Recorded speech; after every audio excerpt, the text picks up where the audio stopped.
Bonjour, on est juste à côté du tribunal de grande instance de Paris où on attend le procès des 9 militants écologistes décrocheurs de portraits de Macron qui passent aujourd'hui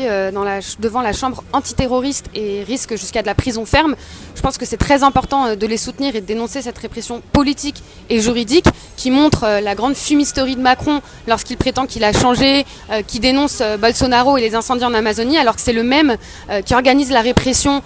très dure de jeunes militants. C'est aussi ce qui doit nous appeler à participer massivement le 20 septembre à la mobilisation des jeunes pour le climat, mais aussi le 21 où une grande convergence est appelée entre les Gilets jaunes et le mouvement écologique, parce qu'il faut rappeler que les Gilets jaunes, c'est aussi ceux qui se sont battus face à la violence policière, qui ont été prêts à aller jusqu'à des mutilations et qui ont subi des milliers de condamnations juridiques.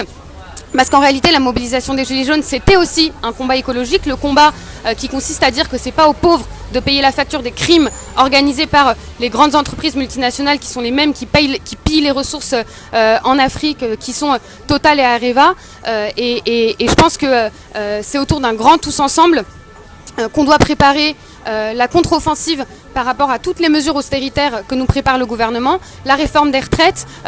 mais aussi la destruction de tous nos transports publics. Il y a une grève à la RATP qui s'annonce très suivie ce vendredi 13. Je pense que ça aussi c'est un combat auquel doit participer le mouvement écologique, car réclamer un transport public gratuit et de qualité, c'est une mesure de lutte contre tous les transports polluants,